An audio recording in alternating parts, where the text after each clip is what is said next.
Suspense. For you men and women in the armed forces of the United Nations, we present one of America's top spine tinglers. A radio rebroadcast of a program dedicated to the mysterious, the unusual, and sometimes the supernatural. A program of suspense. The producer of Suspense asks you to almost believe that the following is true. Very well. Standing beside me, surrounded by two guards, is a man who in a few short hours is to be put to death in the electric chair. His last request to the warden was that he be allowed to speak on this program and reveal what he calls some startling information. The warden naturally turned to us, and we at once complied, anxious at all times to do anything, however strange, that will hold our listeners in suspense.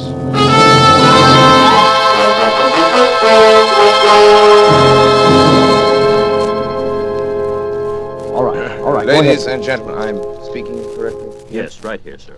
Thank you. Ladies and gentlemen, this broadcast will never be completed. I'm going to tell you a story.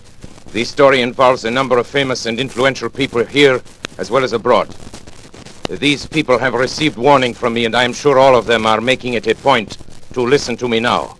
I shall not name these great, these rich, these influential gentlemen until my story is over. They will recognize the story, they will remember me, they will take the necessary steps for my reprieve. I shall expect a full pardon and safe conduct to a neutral country. These are my terms. I shall expect word of this to be brought to this studio during this broadcast. But as I have warned you, this broadcast will never be finished. You will never hear those names. It is certain my price will be paid. I am presently under sentence of death for my activities in the matter of refueling German submarines in the Caribbean. My full confession has been reproduced in the popular press. You have read it and you know the details. It is the least ingenious of my exploits and my first failure. So much for it. The story I shall tell you tonight occurred many years ago, but concerns, as I have said, many now living. It will interest you, I hope. I know it will interest them. Very well, then. On the 3rd of June, 1925, in Liverpool, a man who gave his name as Monsieur Louis Caratel asked to see Mr. James Bland, the superintendent of the London and West Coast Railway. He was a small man, this Caratel, middle-aged, darkened, with a stoop so pronounced that it suggested some deformity of the spine. He was accompanied by a friend, a man of imposing physique, who from his swarthy complexion was probably either a Spaniard or a South American. It turned out later that his name was Gomez. One peculiarity was observed in him. He carried in his left hand, fastened to his wrist by a strap, a small leather dispatch case. No importance was attached to this fact at the time, but later events endowed it with much significance. Monsieur Caratel was shown to Mr. Bland's office while his companion remained outside.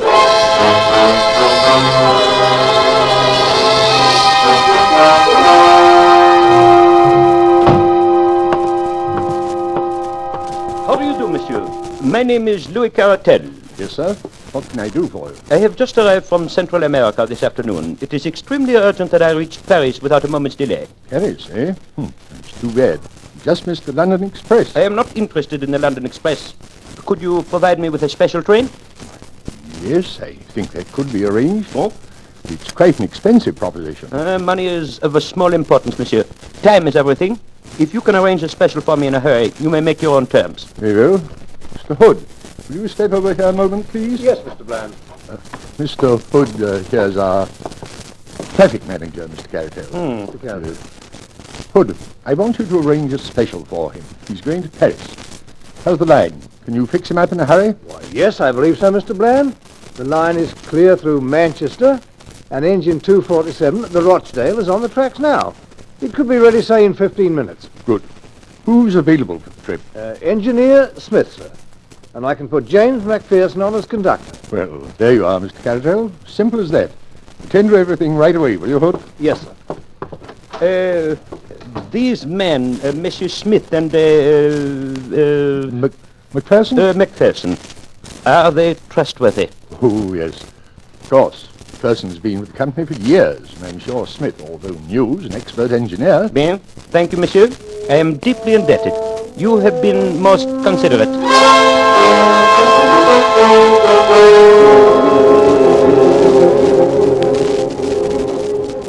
At 4:31 exactly by the station clock, the special train with Caratel and Gomez steamed out of the Liverpool station.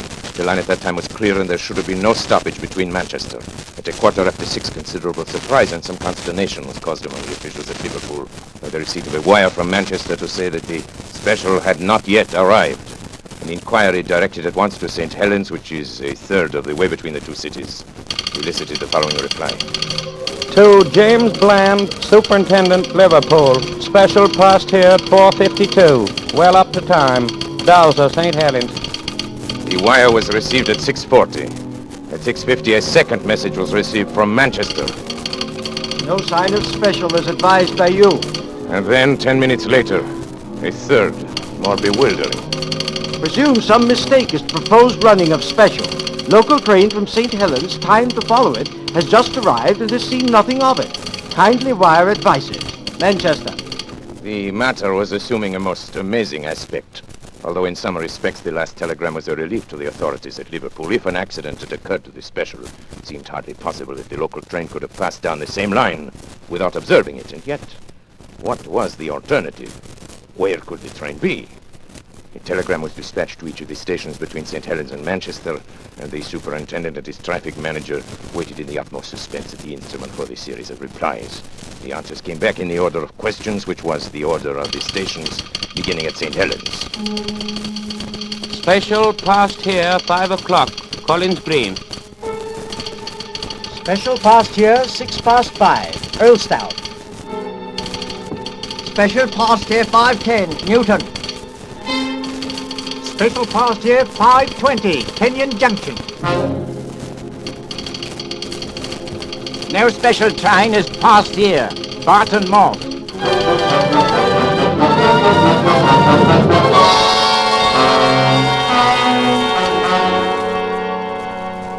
Hood, this is unique in my 30 years of experience. I can't understand it, Mr. Bland. The special has gone wrong between Kenyon Junction and Barton Moss. And yet there's no siding between the two stations. Special must have run off the rails, jumped the track. But how could the 450 Parliamentary pass over the same line without seeing it? There's no alternative, Hood. Absolutely must be so. Possibly the local may have observed something which may throw sunlight on the matter.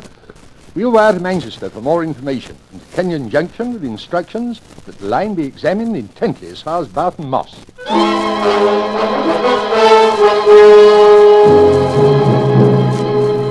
The answer from Manchester came within a few minutes. No news of missing special. Driver and guard of local train positive no accident between Kenyon Junction and Barton Moss. Line quite clear and no sign of anything unusual. Manchester.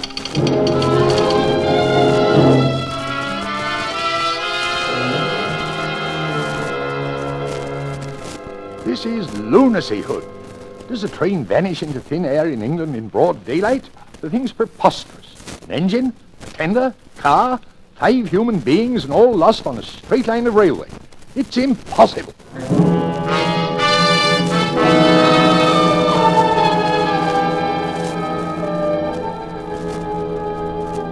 A month elapsed, during which both the police and the company prosecuted their inquiries without the slightest success. Mr. Bland, at the end of this period, offered his resignation. It was accepted. The affair remained unsolved. A reward was offered and a pardon promised in case of crime, but they were both unclaimed. Every day the public opened their papers with the conviction that so grotesque a mystery would at last be solved, but week after week passed by, and a solution remained as far off as ever. Then a new and most unexpected incident occurred. This was nothing less than the receipt by Mrs. McPherson of a letter from her husband, James McPherson, who had been conductor of the missing train. The letter, which was dated July 5, 1925, was posted from Mozambique, Portuguese East Africa, and came to hand upon the July 14th. My dear wife, I've been thinking a great deal, and I find it very hard to give you up. I try to fight against it, but it will always come back to me. I send you some money, which will change into 20 English pounds. This should be enough to bring you here. Things are very difficult with me at present, and I'm not very happy, finding it so hard to give you up. So no more at present. From your loving husband, James McPherson.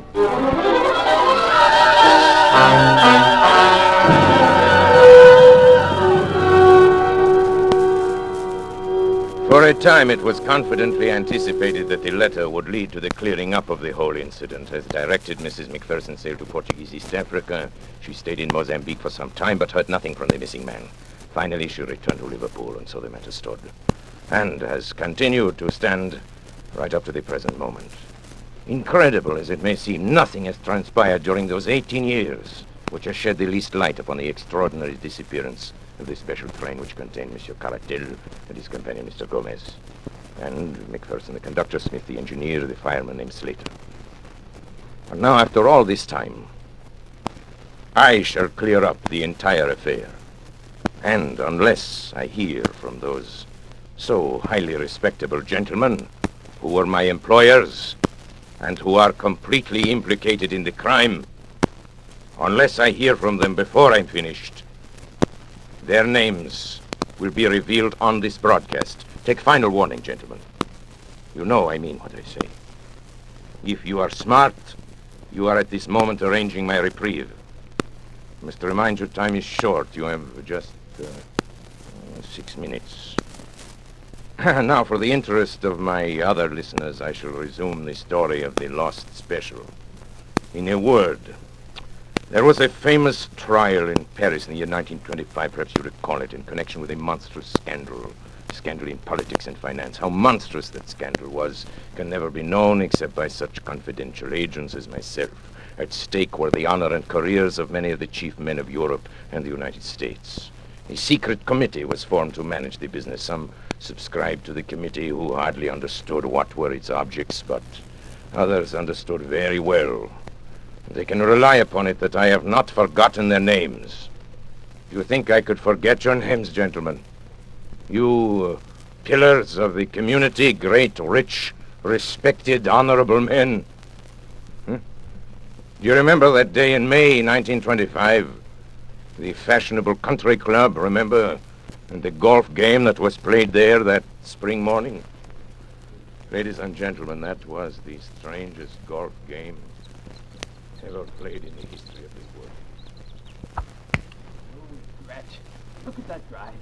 I've been playing badly all morning. You topped it, Senator. Perhaps you're a little nervous. I beg your pardon? May I join your game? Well, I'm not sure. Not sure of what? Of me? I promise you, gentlemen, you can be very sure of me. I'm the man you're supposed to meet. The distinguished congressman here can vouch for me. Yeah, he's the one, all right. Yes. This is Delerniak. Mr. Delerniak, may I present... My name is not really Delerniak, gentlemen, but I am sure that bothers you no less than it does me. Besides, there is no need for introductions. I know everyone present by sight and by reputation. My drive, I believe. Thank you. Not so good. 200 and, about 50 yards. I hope I'm not going to continue in this way. You're sure we can talk safely here, Frank? How do we know Please that... set your mind at ease. We shan't be overheard in the middle of a golf course. There is no convenient hiding place here for dictaphones, even in the rough, where I notice you're playing the greater part of your game, Senator. You must be nervous this morning. I know, but I don't like it. I don't like it at all. Well, it's not the superlative course you are accustomed to on your own enormous California estate, sir, but it's going to have to serve our particular purpose. Oh, by the way, let me compliment you on the way you've had your syndicate of newspapers handle the recent strike situation and the editorial which appeared under your own signature this morning. Yes, well calculated to stir up trouble with the labor. Let's get on with our business. Yes, Mr. Delerniak... At your service, sir. And may I suggest we continue our game? I know the absence of caddies is an inconvenience. Mr. Delerniak, Certainly. in June, a month from now in Paris, there will be a most important trial. Ah, yes. During its progress... Pardon me, are you referring to the Sarinsky trial? Yes, you know about it then? Well, certain interesting details. I know something about it. It's my business, after all, to keep myself informed about these matters.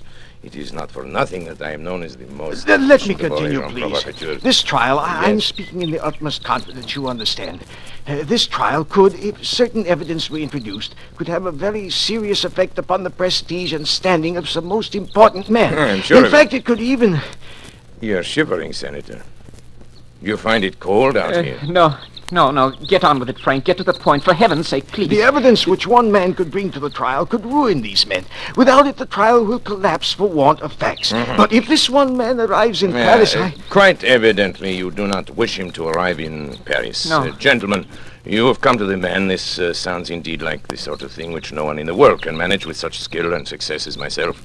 I must admit, however, that my services come rather high. Well, It's only natural, since there is only the one. money makes no difference. We have Relieved formed to a hear group, it. a committee, and we have the command of an unlimited amount of money. Absolutely Good. unlimited, Well, you we hear. will name people and places now. Who is the gentleman whose appearance in Paris would cause such regrettable embarrassment? his name is Caratal, Louis Caratal. Caratal. He knows everything. He has papers, documents, I all the understand. evidence. Where is this Monsieur Caratel at Well, present? he's sailing from somewhere in Central America within the next few America. days.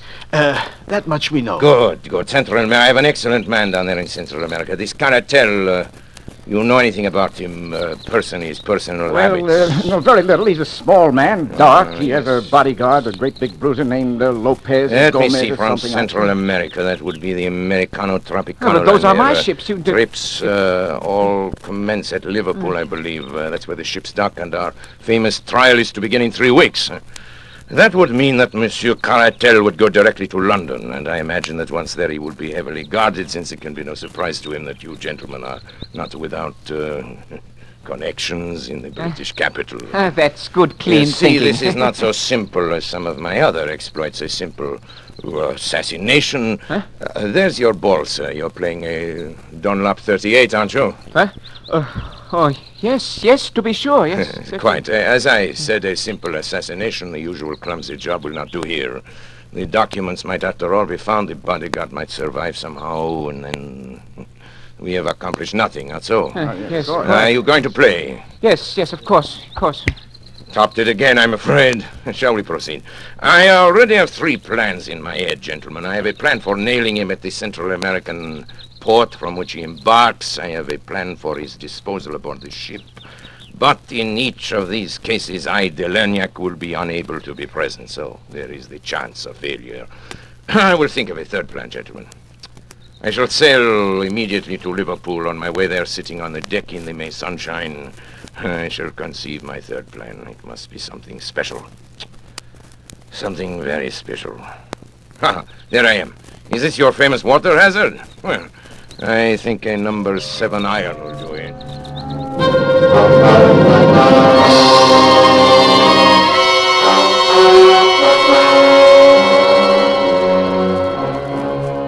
And thus I undertook to bring about the complete destruction of Monsieur Caratel, his bodyguard companion, Gomez, and his documents. Plan 1 was already out the window, as I found out the next day. Delerniac, White Sulphur Springs, Virginia. Baby Lou, unable sleep last few nights, have sent him to visit Aunt Henriette. Will rejoin him on 21st. Love, Jenny. This telegram from Matagalpa conveyed to me the information that Caratel, possibly sensing danger, had moved from his hotel and gone to stay with friends until his ship sailed. So it was impossible to carry out the idea of the fire in the hotel. His ship leaving on the 21st was the Henriette. On my 4th day at sea, I heard from her. Delernac, Barrancaria. Ship-to-ship communication from Henriette, Tropicana line. Presented Grace your box of chocolates. Louise has given up candy for Lent. Grace still wants us all together for 29th birthday party. Will be really special. Ralph. This meant that poison had been given to Gomez, the bodyguard, in an effort to get him at least out of the way. He'd been unable to succumb to it. He'd thrown off the effects, and is evidenced by the report that we would all be together on the 29th. Now, Caratel had refused to eat the food containing the poison. So much for Plan 2, which was not worthy of me anyway, since there was always the possibility of the bodies being found in the ocean. The man Gomez was carrying the documents in a dispatch case strapped to his wrist, and I must tell you something now. I was glad, mind you, that we had failed so far, for the plan I had conceived on the night I arrived in Liverpool was so magnificent, so absolutely unprecedented in the annals of crime, that I owed it to myself, to my employers, and to history to carry it through. The inspiration came from the words in the code telegram which indicated that Caratel would arrive in London and hire a special train there to convey him from Liverpool. My British agent, Mr. Moore, and I contrived to buy over several officials of the railway. Now, here begins the story. First, the division head, who helped us employ James McPherson, whom we contrived to be the conductor of any special train we designated. Then further, at a sum that would make them independent for life, we bought over an engine driver named Oswald Smith and the fireman John Slater. These men, we arranged with the division head, would be assigned to whatever special train was hired by Caratel. On the afternoon of June 3rd, as I was sitting in my room at the inn at Barton Moss, the call I had been awaiting came through. It was McPherson reporting. Hello, Mr. Delagnac. We shall be leaving in a few minutes. Hmm. He's hired the special. Good. Smith will be engine driver and Slater fireman. And of course, I'll be in charge. What about Moore? Will he be aboard? Afraid not, sir. He gave them quite a story about having to reach his sick wife and all.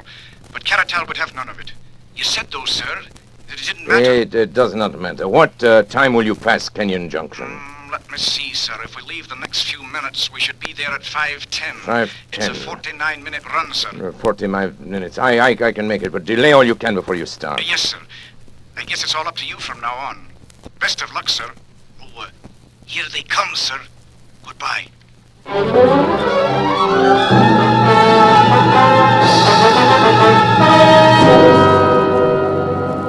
And now I went to work.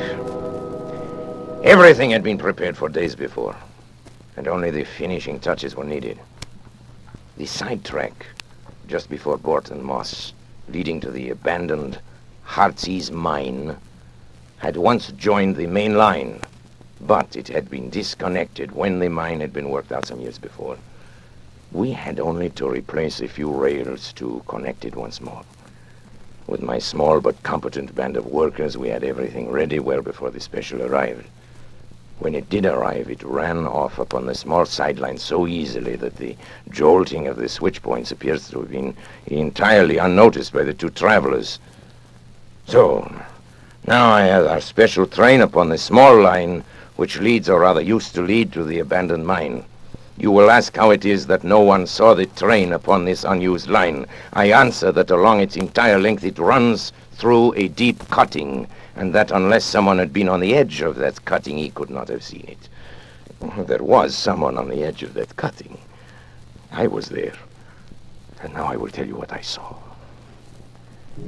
The moment the train was fairly on the sideline, Smith slowed down the engine, and then having turned it on full speed ahead, he and McPherson, with Slater the fireman, sprang off before it was too late. It may be that it was this slowing down which first attracted the attention of the travelers, but the train was running at top speed before their heads appeared at the open window. It makes me smile to think how bewildered they must have been. What a catch must have come to their breath as it flashed upon them, that it was not Manchester that was awaiting them, but death. The train was now running at frantic speed, rolling and rocking over the rough and rusty line, while the wheels made a frightful screaming sound on the corroded surface. I was close to them and could see their faces. Caratel was praying, I think. There was something like a rosary dangling out of his hand. The other, Gomez, roared like a bull, but was drowned out by the incredible noise of the train. He saw me standing on the bank, and when he realized he couldn't be heard, he beckoned to me like a madman, tearing at his wrist and hurling the dispatch box out of the window in my direction. Of course, his meaning was obvious. Here was the evidence that they would promise to be silent if their lives were spared. It would have been very agreeable if it could have been done so, but business is business. Besides, the train was now so much beyond our control as it was theirs. He ceased his howling and gesturing when the train rattled around the curve, and they saw the black mouth of the mine yawning before them. They were struck silent by what they saw, and yet they could not withdraw their heads. The sight seemed to have paralyzed them. I had wondered how the train running at a great speed would take the pit, and I was much interested in watching it. One of my colleagues, who had joined me there, thought it actually would jump it, and indeed it was not very far from doing so. It leaped into the air and seemed to hang suspended for a moment. The funnel flew off into the air, and then the van, the car, and the engine were all smashed up into one jumble, which choked the mouth of the Great Britain. Something gave way in the middle, and the whole mass of iron, coal fittings, wheels, woodwork, and cushions crumbled together and crashed into the mine.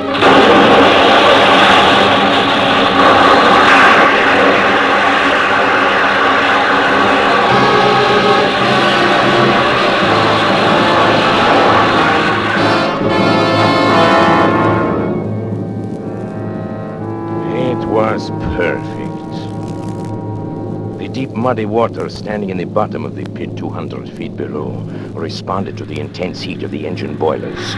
It hissed loudly and blew great bubbles of black mire into the air. At the same time, the walls of the pit, loosened by the impact of the train as it struck the opposite side, gave way, and a mighty avalanche of rock and dirt thundered down upon the wreckage of the train as it settled with a low, hissing sigh. And was covered forever by the mud and mire. The vapor hanging in the air shredded off into thin, small wisps, and all was quiet again in the Heartsease mine. And now, having carried out our plan so successfully, it remained only to leave no trace behind us. Our little band of workers at the other end had already ripped up the rails and disconnected the sideline, replacing everything as it had been before. We were equally busy at the mine. The lines which led to it were torn up and taken away. Then, without flurry but without delay, we all made our way out of the country, most of us to Paris, my English agent to Manchester, and Macpherson to East Africa. Word in passing about Macpherson, who was foolish enough to write to his wife and tell her to meet him in Mozambique. And naturally, we took steps to ensure that this meeting would never come about. I have sometimes thought it would be a kindness to write to Mrs. Macpherson and to assure her that there is no impediment to her marrying again. But of the lost special, let the English papers of that date tell how thoroughly we had done our work and how completely we had thrown the cleverest of their detectives off our track. You will remember that Gomez threw his bag of papers out of the window, and I need not say that I secured that bag and brought them to my employers.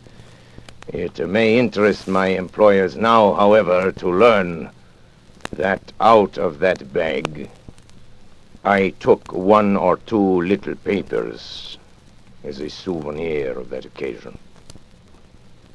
I had no wish to read the information obtained by these papers, but it is now, it's less than a minute before my broadcast is over, and I have received no word.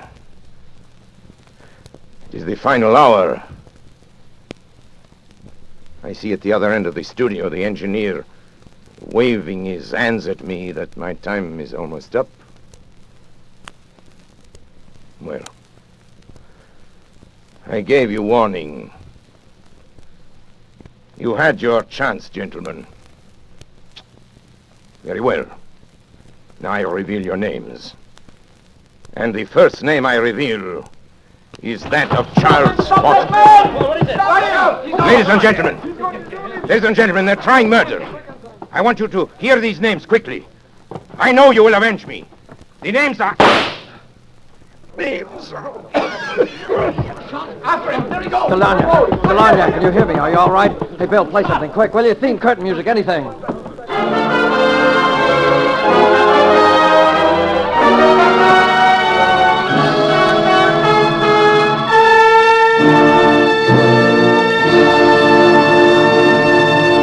And so closes the Lost Special by Sir Arthur Conan Doyle, starring Orson Welles. Tonight's tale of Suspense.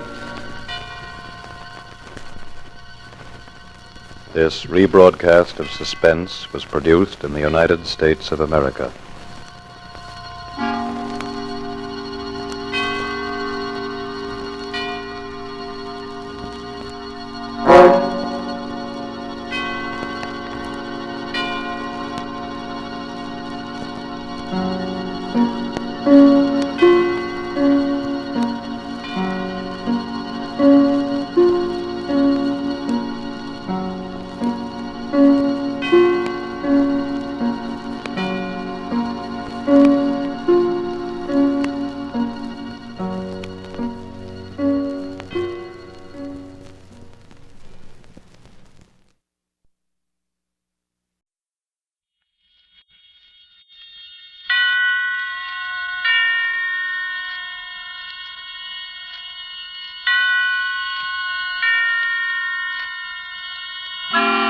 Suspense.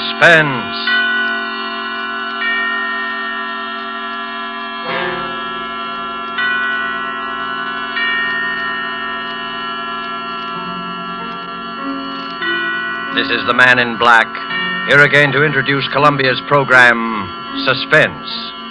With us in Hollywood tonight as star is Mr. Gene Lockhart, whose remarkable characterizations on the screen have won him a notable following with American audiences.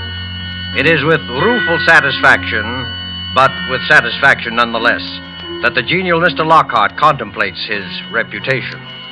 Because of his cinematic misdoings, his numberless treacheries, betrayals, and cowardly villainies, he is one of the most hated men in the country today. Our story this evening by John Shaw is called Statement of Employee Henry Wilson. And so with the performance of Gene Lockhart, as he relates and relives the events of the climactic moment in Henry Wilson's life, we again hope to keep you in suspense.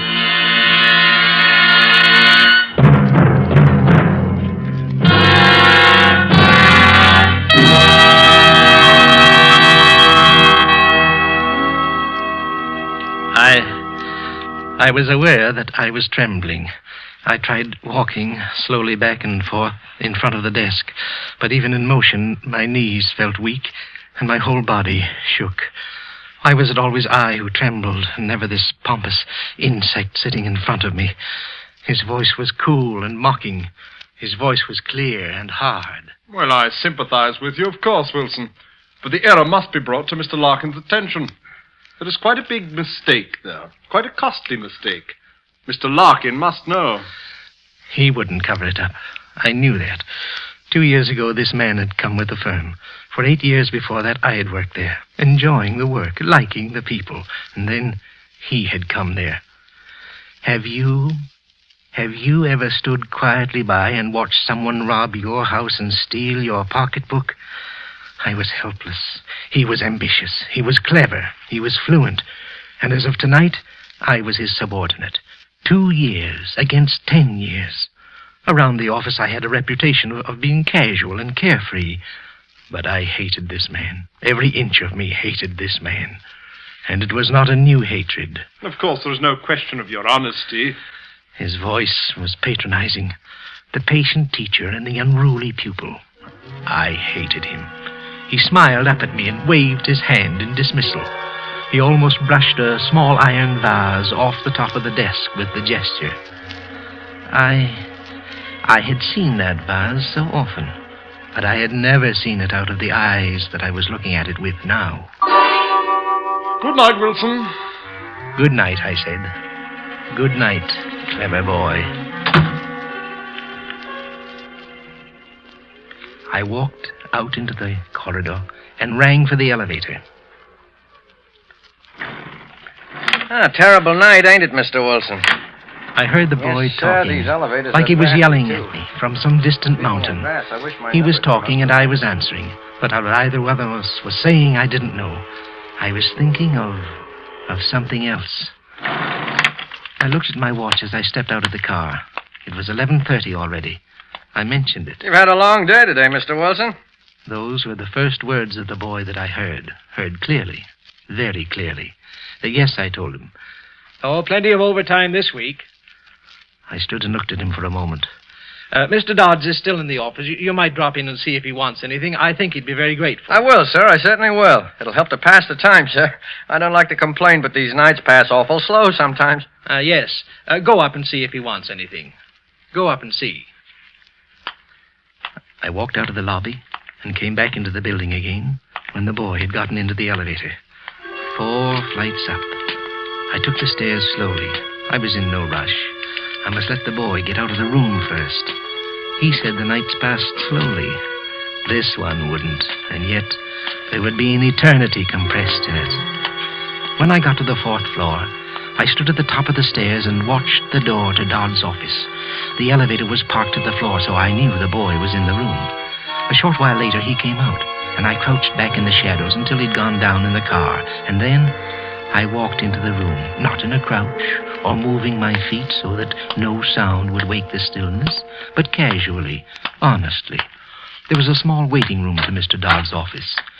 In 2 years, he had a waiting room. In 10, I had none. I felt like laughing at the symbolism of that fact. Who's there? I called out my name and entered his office.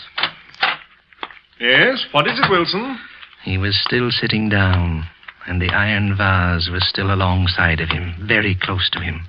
I started to talk. I don't know what about, business, things in general, I've quite forgotten. I reached across and picked up the iron vase casually, very casually. But his eyes went wild suddenly, and he jumped. And I hit him square on the top of the head with the vase. It wasn't a very good shot. I had no leverage. But he started to slump back in the chair. I hit him again, hard, and again and again. And a red streak ran across his forehead, and he lay still. I put my hand against his heart. For a moment, there was a soft beating, and then I could feel nothing.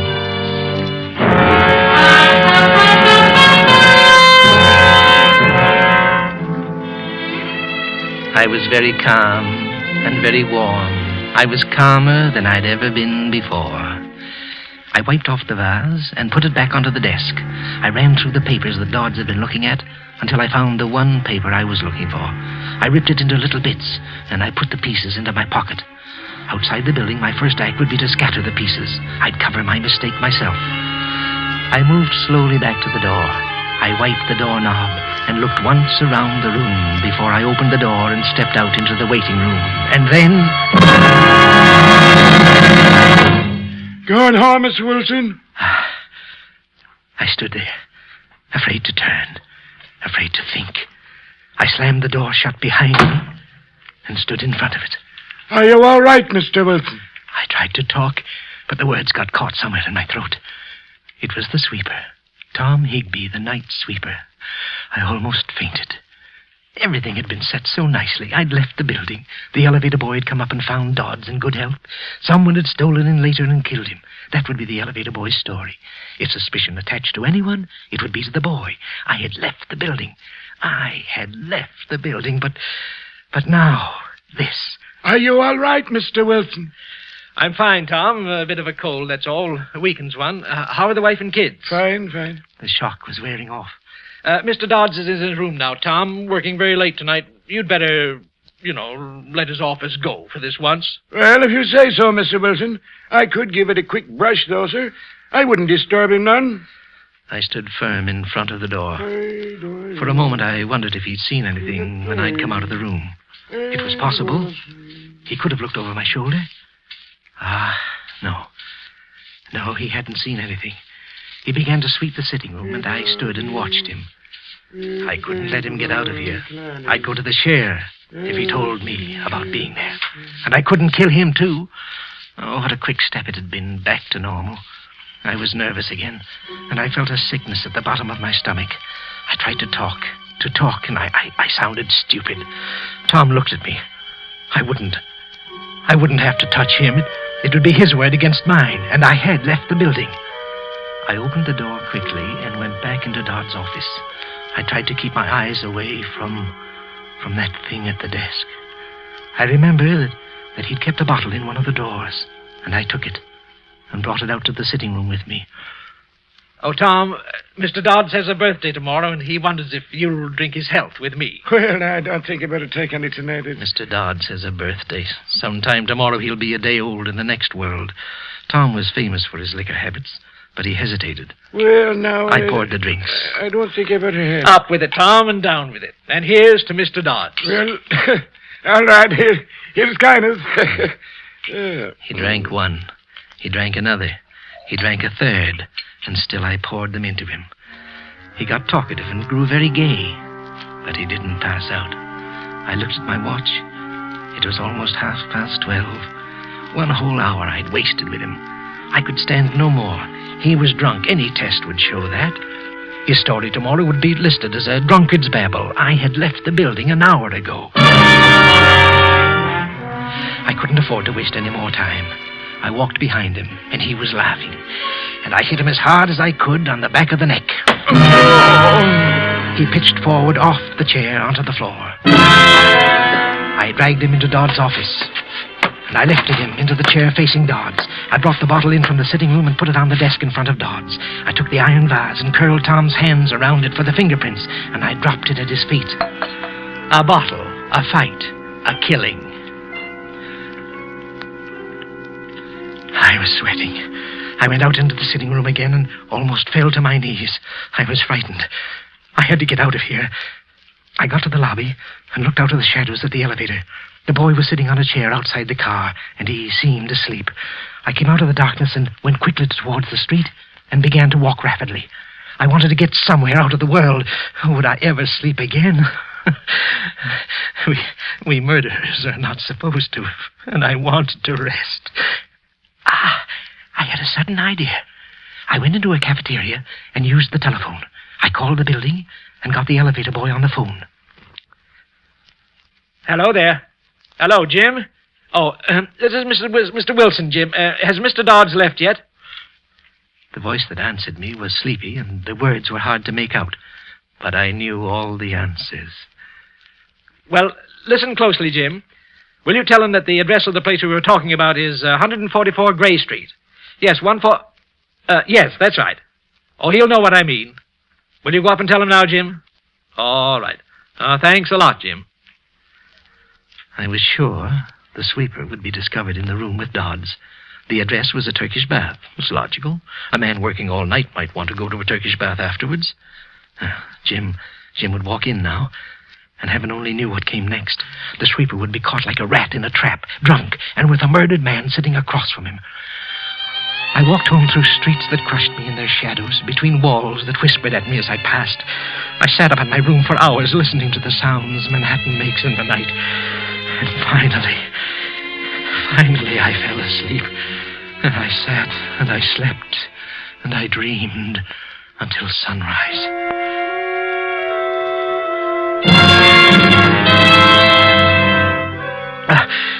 I woke with a start. I was shaking like some miserable wet cur. I took a drink and tried breathing deeply. Somewhere I'd read that deep breathing killed that scared feeling. What in blazes was I frightened about? I was safe. I was completely safe. But when I left the house, I was still shaking. I walked all around the block that the building was on before I went inside. It looked like any other morning. On the floor where my office was, I saw a policeman, and then another, and then my world was surrounded by a ring of police and plainclothes men. I must watch my nerves. I must move carefully, very carefully. None of them paid any more attention to me than they did to any of the others. They assembled all of us in the president's office, and then one of them, a sharp, alert young man, began to talk. Last night, an attempt was made on the life of one of your associates, Mr. Charles Dodds. A murmur ran around the room. I was talking with the rest, being surprised with the rest. But what did he mean, an attempt? Dodds had been dead. Or had he? Fortunately, however, the attack was not successful. And Mr. Dodds has supplied us with some rather unbelievable information. Information which I tried to hold myself. I felt faint suddenly, and then something happened inside me, and I did not break. It was a trick. It was a trick, I was sure of it. The detective stared at us, running his eyes across our faces, across my face, searching, staring, and then he shrugged his shoulders. Well, as a matter of fact, Mr. Dodds was killed. And another man you might know also died last night. Mr. Thomas Higbee, the night sweeper. Higbee? Dead too? Again, that rustle of voices, that droning conversation that I was part of. Some of them had known Higbee, liked him. I hadn't meant to kill him. Could there be some mistake? I wanted to ask one of these men, was there some mistake? I hadn't meant to kill him. Mr. Dodds was clubbed to death. The night sweeper died of a heart attack. Nothing more is known as yet about what happened here last night. You must all consider yourselves at the disposal of the police, till you're told otherwise. Now, if you... Blast them. Why didn't they say something? They were lying to these people. Nothing more was known. That's nonsense. Why, it was all there for them to see. It told its own story. Higbee had killed Dodds. Poor, harmless little Higbee had killed that big, famous executive. And now... Mr. Wilson, Will you come this way, please? Just a little routine questioning, that's all. Everybody here will have to undergo it. I must watch myself. I must go very slowly.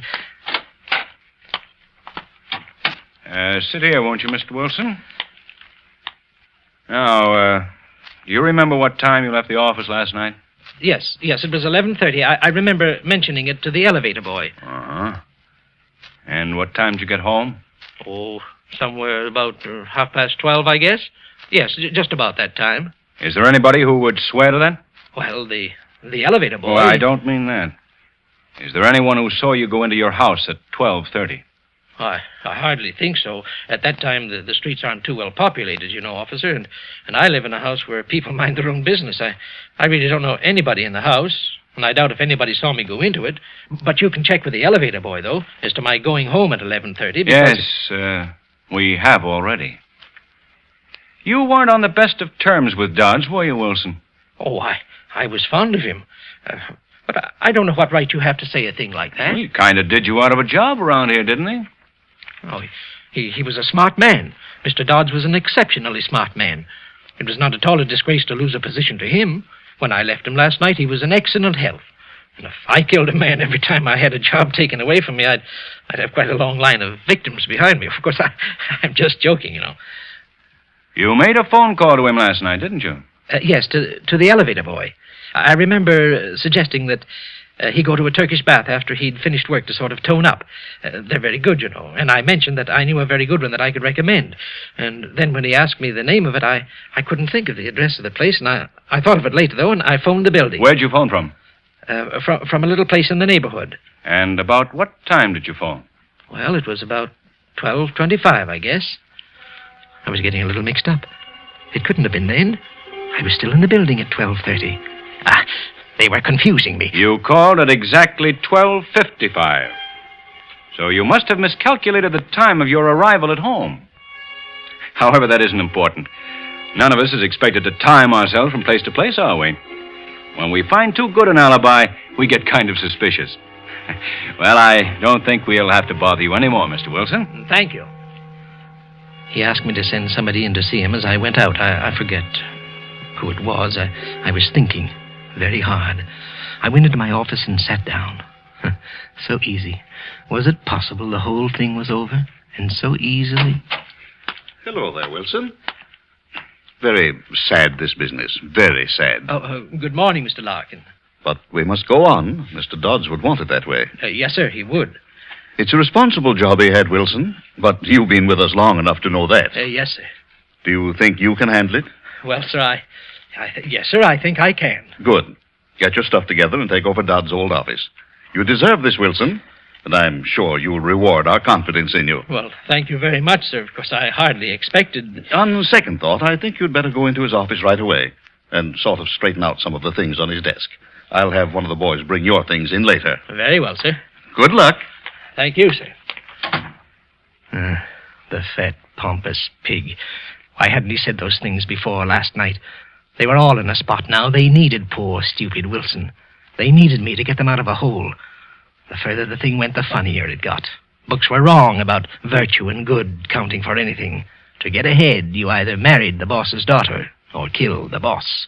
I took a pencil and a small notebook and went out into the corridor. I stood for a moment outside Dodd's office, just like last night, and then I pushed the door open, slowly. The sitting room, and then the door to the office. I opened it and walked inside. I heard the door close softly behind me, and I stood there, smelling the death in the air. And then, I saw it. I saw it. I tried to yell, but I couldn't get the words out. There in front of me, sitting in the chair where I'd propped him last night, was Tom Higbee, his eyes open, his expression blank and staring, and at his feet was the bottle and the vase, the same bottle, the same vase. Dodds was all that was missing. I turned and I bolted into the hall. Higbee? Well, what's the matter, Wilson? You look like you'd seen a ghost. In the office. In the office. Higbee. Higbee? Why, Higbee's dead, man. What's the matter? Mr. Larkin. Where's Mr. Larkin? Here I am, Wilson. What's the matter? In the office. In the office. What? Why, nothing's the matter in here. I don't... I walked in after him. There was nothing there. Nothing. No Higby, no bottle, no vase. But I saw them. I saw them. Oh, was I going crazy? Was I beginning to go mad? I felt Larkin's pat on my shoulder. He murmured something about everybody being a little touchy, a little jumpy. And then he left. And I was alone in the room. Be careful. Be careful. Be careful. I stared at the desk and at the chair. No one was there.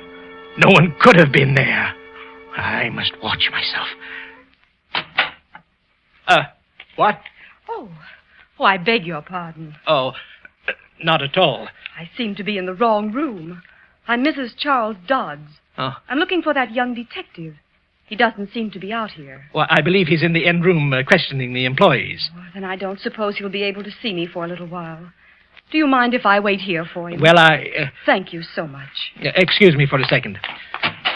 Charlie, will you tell the detective that Mrs. Dodds is waiting for him in my new office? You've already seated yourself. I was going to suggest that perhaps this seat might... She was sitting in his chair. There was blood in that chair. This is quite all right, thank you. Charles would have liked to see the way everybody's taking his death. Everyone is so kind to me. Mr. Dodds was a fine man, a fine man. You're Mr. Wilson, aren't you? He used to talk about you. Thought you were a very bright person. He seemed very fond of you. I don't know how I'll be able to go on without him. Mrs. Dodds, you mustn't. You mustn't.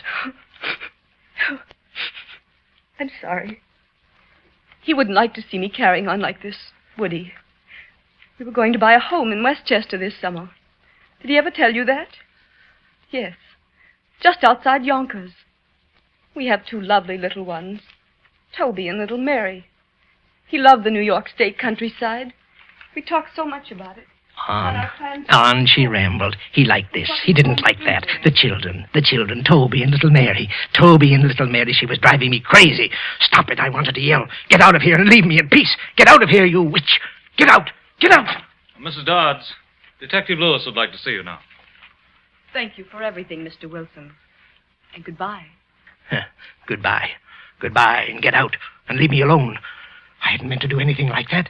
I hadn't wanted to do any of the things I was doing. All I'd wanted to do was to kill Dodds. All these other things, they weren't mine. I hadn't killed Higby. He can't haunt me. His wife can't cry at me. Heart attack. That's it.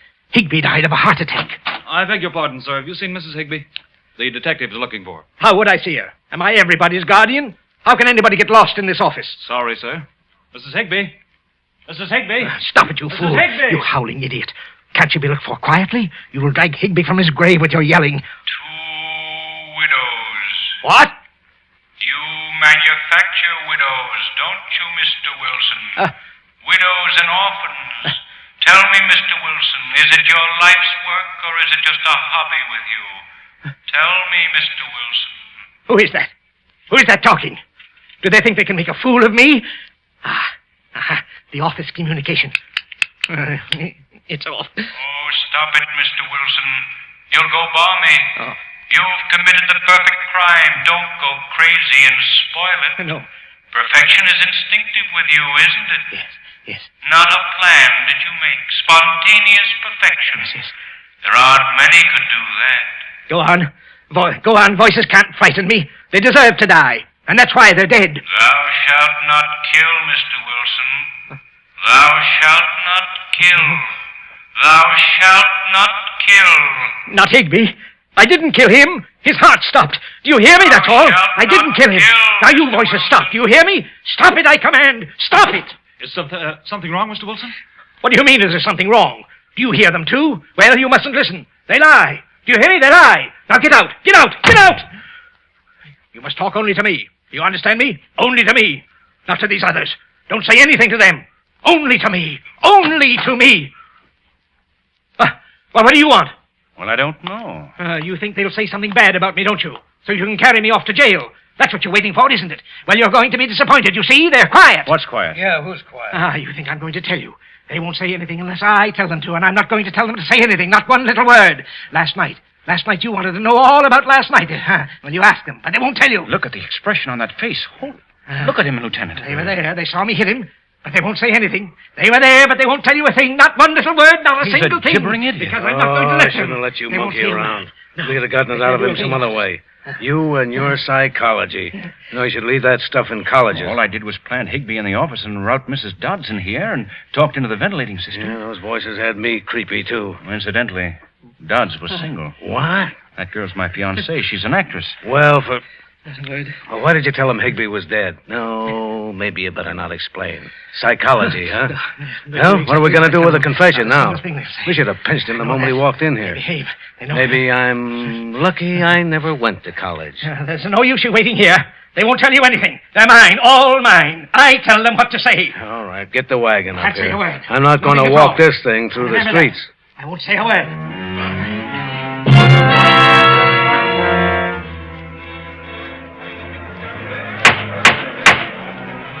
Henry Wilson, it's the judgment of this court that you be sent to the Hillview Mental Home and be kept there in close confinement until...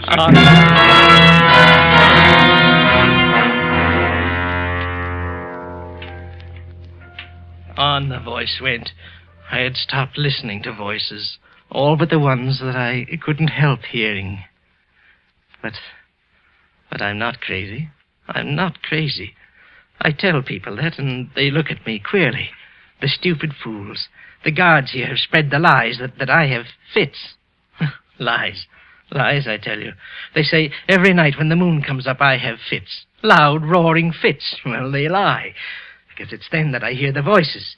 I hear Dodds and his wife and Toby and little Mary. And I sit quietly and I listen to them.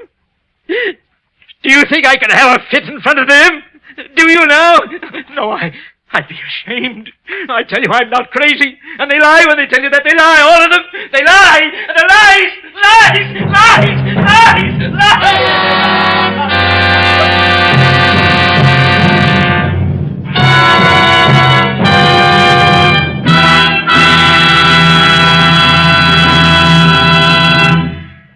And so closes Statement of Employee Henry Wilson, starring Gene Lockhart. Tonight's tale of Suspense.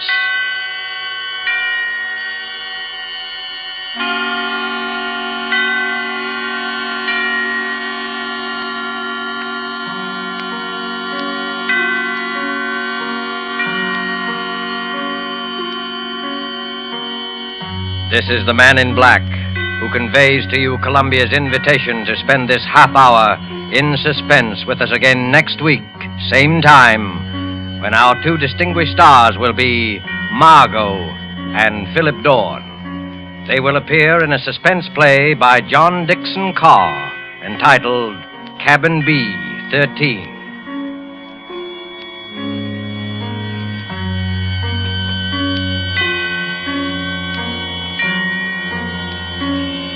Producer and director of Suspense is William Spear, who with Lud Gluskin and Lucian Morowick, conductor and composer, and John Shaw, the author, collaborated on tonight's Suspense.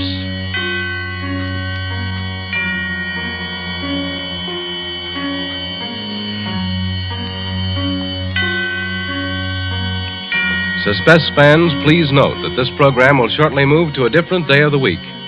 Suspense will come to listeners in Eastern and Central time zones on Thursdays, beginning December 2nd, and to Mountain and Pacific time zone listeners on Mondays, beginning December the 6th. Now remember, Thursdays, beginning December the 2nd, in Eastern and Central time zones, and Mondays, beginning December 6th, in the Pacific and Mountain time zones for Suspense.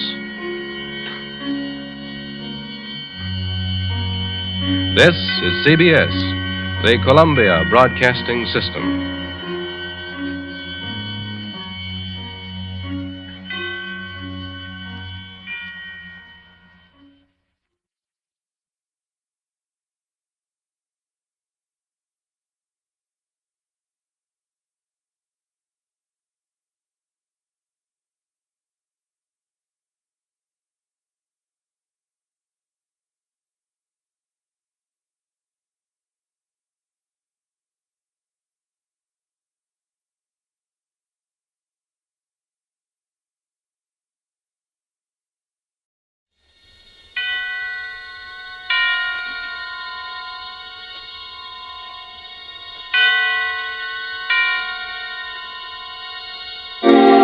Suspense.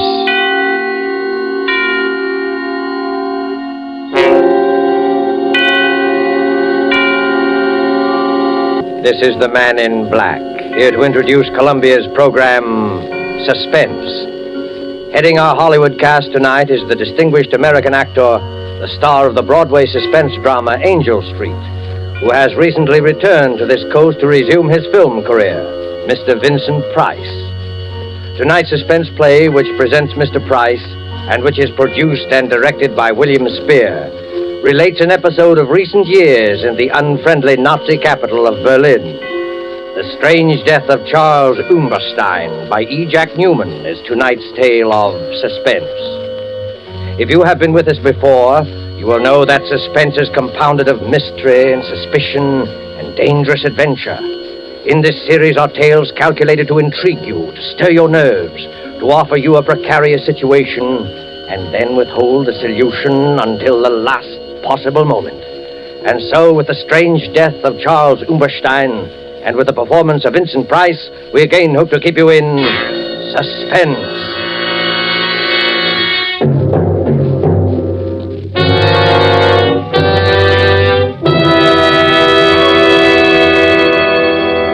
I was infuriated to think I had been trapped.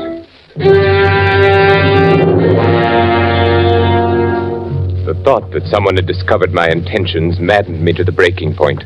Nothing had slipped. Everything had run smoothly as I had planned. No evidence, not the slightest trace, nothing. And yet, I was trapped. Trapped. But why? How?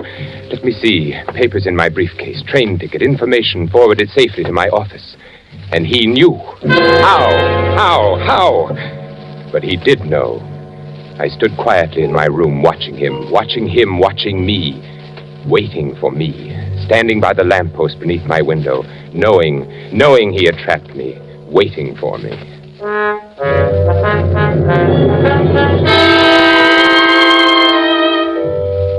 I recognized him almost immediately. Captain von Hind. Once before I had seen him briefly in Herr Miller's office. I had been working on some corrections. Herr Miller was escorting him through the plant on an inspection tour. They stopped for a moment outside my office. I glanced up as Herr Miller gestured my way through the partially open door. Aha, Herr Hauptmann. Das ist unser neuer Architekt. So, ist Ihr neuer Architekt. Well, here it was. They were talking about me. My heart stopped. He was explaining how I had been recommended by the Führer himself, my qualification. They continued on their tour. Herr Miller explained later when I went to his office. Aha, Umberstein, there you are. Herr Miller, you sent for me? Yes, Umberstein. This morning, when Captain von Hind and myself passed by your office, I knew it was you. You knew it was me? Yeah. Captain von Hind is head of Gestapo intelligence in this area. He was conducting a routine inspection this morning, and it was he who suggested that Well, since your recommendations were by the Führer himself... Yes? Your work here has been excellent. I knew you were the man when I passed by today. My work? Huh? Oh, no, of course, not that. Why, you have become one of our best men. Oh, thank you, Herr Miller. No, this is it. Yes, Herr Miller. Through various posts, we are releasing more prints on munitions areas in this country and other countries. Huh? You are to be in complete charge of their release from the war. I understand, Herr Miller. As a citizen of the Reich, I am greatly honored that I have been given such an opportunity. An opportunity to show your loyalty. An honor. I will give you the combinations. You will see that no other person enters the war. Of course, Herr Miller. One moment, Umberstein. Yes? I think I should tell you that a few months ago, in one of the neighboring plants, the Gestapo apprehended a spy. Yes? He was working for an enemy espionage service, found in possession of certain vital documents which he had access to in his work. And what did they learn from him? Oh, many things. He was reluctant to speak at first, but it's difficult to hold out indefinitely. where he finally gave them enough information to locate other agents who had filtered in. It was well he was detected then. Oh, yes. The Gestapo is still on the alert for some of his co-workers, still expected to arrive. Of course, they are ignorant of his confession and his fate. So, Herr Umberstein, I must warn you to take all the necessary steps against the possibility of espionage. We cannot be too careful. I shall be careful. In you, Umberstein, is exemplified the efficiency of the Third Reich.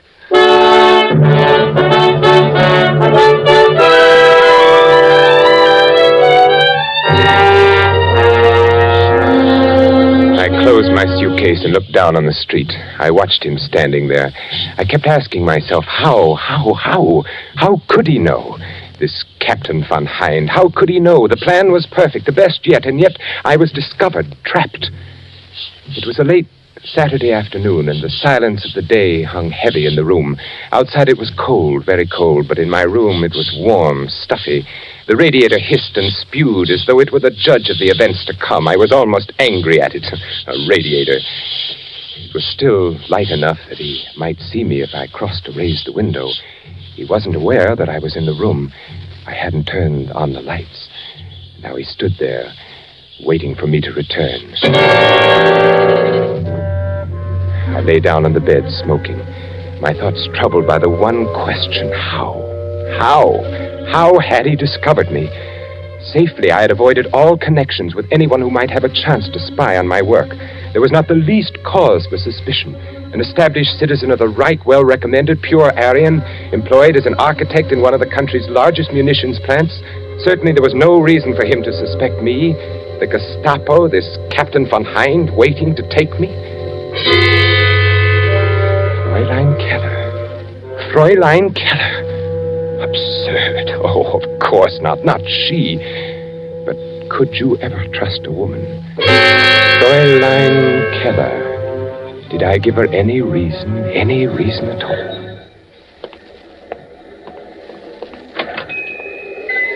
Good morning, Fräulein. Oh, good morning. My name is Charles Umberstein, and I am to be at the munitions factory near here. I wish to take a room. Oh? One facing the outer street, Fräulein, if you can accommodate me. Oh, I think so. We have one. It is on the second floor, overlooks the street corner. Oh, fine. I'm glad. It looks comfortable here, small and comfortable. Oh, yes, you will like it, I'm sure. I am the owner and manager here. Fräulein. Sign here, please. Yes, of course. There you are. Thank you. Otto, would you show Herr Umberstein to his room?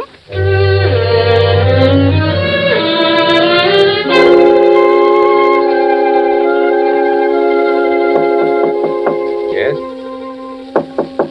Yes, who is it? It's I, Fräulein Keller. Oh, just a moment. Yes, Fräulein? I have brought you some extra blankets. Oh. You may be cold. Oh, that's very thoughtful of you, Fräulein. And Herr Umberstein, down the street, a little cafe. You may find nice meals and a little music, too. Oh, wonderful. I am indebted to you, Fräulein. Oh, but you are my charge. I look after my guests. It is my job. Oh, that is most kind, Fräulein. Herr Umberstein, yes. I also dine at a little cafe often. Oh. I hope I see you.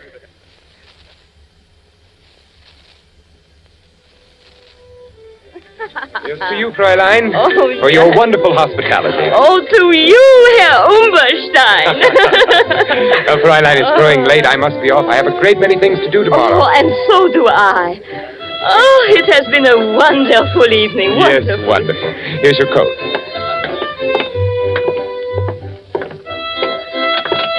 It's growing colder now, isn't it? Yes, the winter will be here soon. Too soon. Yes, but I won't be... You won't be? Oh, nothing, Fräulein, nothing. You will be here long. Certainly, Fräulein, certainly. I was just, wishing. Wishing? For what? No, I had done it. I'd started to thinking perhaps she could... For what? Oh, nothing, Fräulein, nothing important. Only the hopes of every man... They become so near sometimes, they're almost reality. So? What else could I do? I had to lead her thoughts away somehow. She took the lead. You mean a woman? Yes. Yes, Fräulein. You. Oh, but we have known each other for such a short time. Only 2 weeks. That's true, but I've been aware of you for a longer time, though I've just met you. Oh, Herr Umberstein, Charles. Oh, Charles?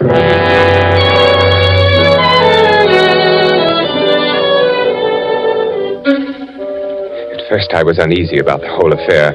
And after a while, I did grow rather fond of her. She was so accommodating, and we dined together each evening, and I played my role to the letter. Never once did she mention my work. Oh. Fräulein Keller, what are you doing in my room? Well, I was... You've been looking through my papers. Why? I was looking for something. But what right have you? What are you looking for? I was looking for a letter. A letter? What letter? One that you haven't got. I thought perhaps you might have it. Now, out with it. A letter from a woman. Very well, Charles, if you must know, I suspect you of fluttering filthy. She was actually looking for a letter from some woman. Any woman. She didn't trust me. She didn't trust her Charles.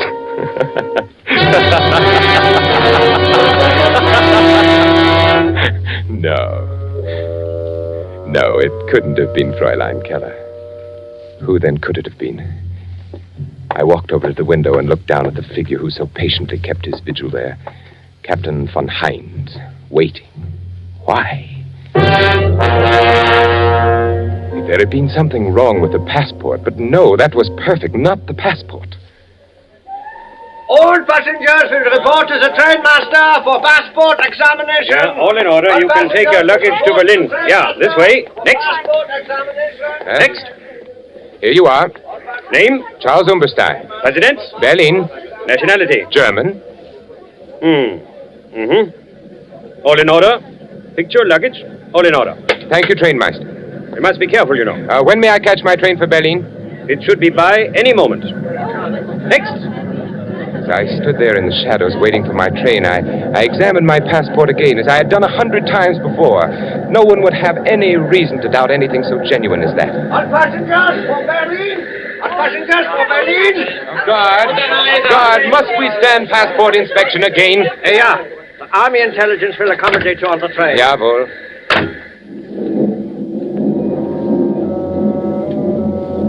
At 3 stops, my passport was inspected. A good test?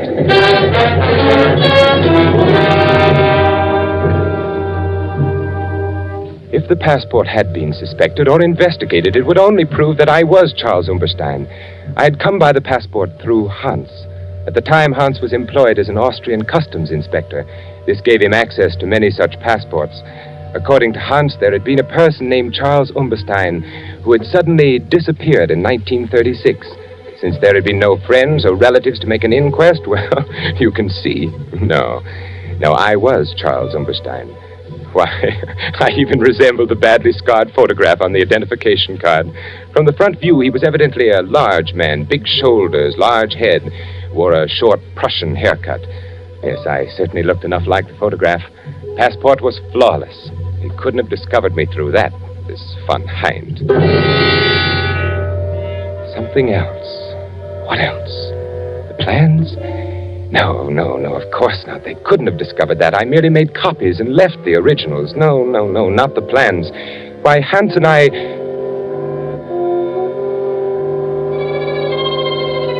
Hans. Oh, no, not Hans. Never. We'd worked so well together. Oh, no, not Hans. A strange, silent boy, perhaps, but surely... That night in 1936, when he gave me the passport, he was our man in Austria, but strange things happen even to the most loyal. All set, Charles. Then I will not see you again, Hans. Until I arrive, eh? I will be attached to an Army Ordnance division in the city. You will receive additional information on the first day of each month. From you? Yes. There's a hotel not far from the factory. Here is the address. Fräulein Keller runs this hotel. Now, on the second floor in one corner sits a mahogany table. On it are a set of silver candlesticks. 4 of them. Beneath the candlestick nearest the right, you may find your information on the first day of each month. It will be written in code? Naturally. Be very careful when you pick it up. I see. and make no effort to contact me in any other way. And can I leave anything I might learn in the same place? Is it safe? Yes.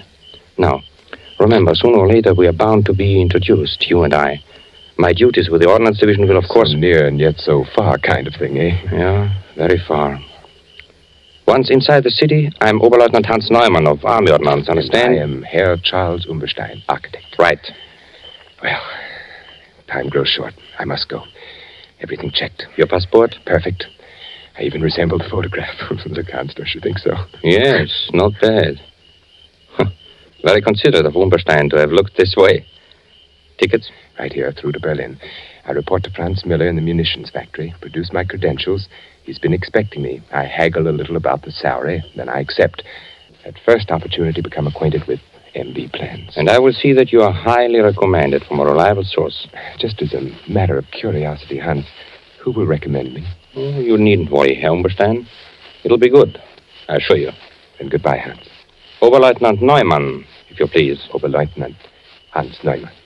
Well, then, my Herr Charles Umberstein, auf Wiedersehen. Wiedersehen. Heil Hitler. Heil Hitler.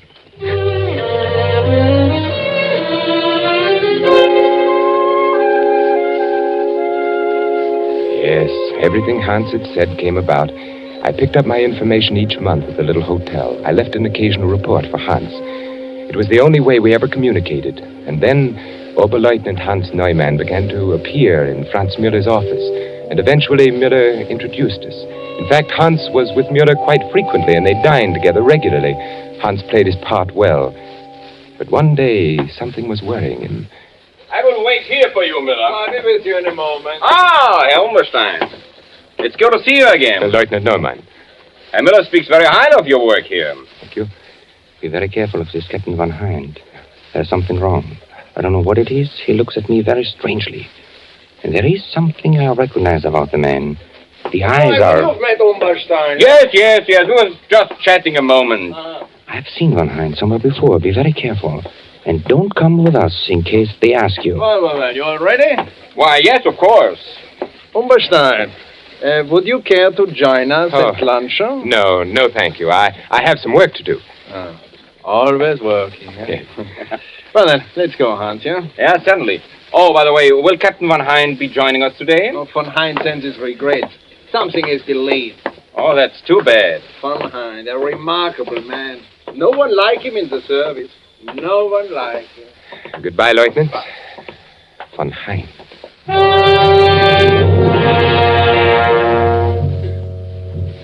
Such a brief warning. Curt and sinister. Hans was frightened. He would never have taken the chance to speak to me if he had not been frightened. Something that he recognized about Von Hind. Saturday was the first of the month, and there was no information at the hotel. Hans didn't appear again to lunch with Herr Müller. Something was wrong. Something had happened to Hans. Today I found out. We will enjoy ourselves today, eh, Umberstein? Yes. We should lunch together more often, you and I.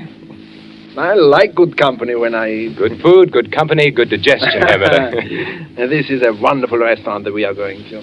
You know, they serve Norwegian smoked salmon that is exquisite. And cheap, too. Nothing like these new foods we are getting from Norway. I've heard of Norwegian salmon. And this is the best. You and Oberleutnant Neumann dine here often, don't you? Hans Neumann, yeah. We came here often, yeah. Hans Neumann will not come here for a long, long time again, I'm afraid. I don't understand. Yeah, you don't. You remember Captain Von Hind? Oh, yes, the Gestapo man who was inspecting our factory a few weeks ago. Yeah, a most efficient man. He has apparently been observing Hans Neumann for some time. Oh? Oberleutnant Neumann is being detained by Captain Von Hind, no? Was he... He was a spy. Spy? How do you know? Von Hind arrests only spies. And Von Hind never makes a mistake. The man is incredible. Was there something suspicious about Hans? There's something suspicious about everyone to Von Hind. He himself asked me to cultivate Oberleutnant Neumann so that he could better observe his action. Yes, I noticed that you two lunch together very often. We lunch together at this very same restaurant you and I are going to now. That made it easy for von Hind. Easy? Well, to study the man in leisure. Von Hind always wants to be certain of his quarry. And where is Hans now? Who knows? Who knows what happens when Captain von Hind takes a man? Don't you admire such efficiency, Umberstein? Well, of course. Yeah, well, the captain did indicate that there were others to be rounded up, too. Well, here we are. Oh, look, you see them in the window? Norwegian salmon. Oh, they are beautiful, so red, so delicious. Are you hungry, Umberstein? What? Oh, yes. Oh, they do look delicious.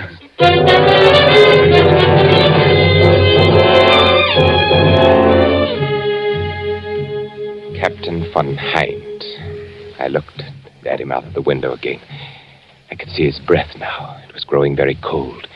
He was well dressed in a neatly tailored overcoat and dark hat. It was too dark to tell the exact color. The only thing I was sure of were the hands and the gloves on the hands. Heavy, thick, powerfully mounted prongs encased in a gray, tightly fitting material. Style, lines running across the back. I noticed when he lifted them to light a cigarette. What beautiful weapons. His back was to me. I couldn't help but admire the fine breadth of his shoulders and the thick, closely barbered neck. He stood quietly by the lamppost, smoking, watching his breath and the smoke battle for existence in the icy air. Once when he turned to look up at my window, the single eyeglass he wore caught the reflection of the light. I wondered how much he weighed. Carefully, I retraced each step over again in my mind. I couldn't find the flaw that made me a marked man. The absurdly easy way I had gone through Mueller's office carrying an innocent-looking bundle of blueprints, then to the vault, the superstition of copies. No one could suspect what I had done. No one had any reason to.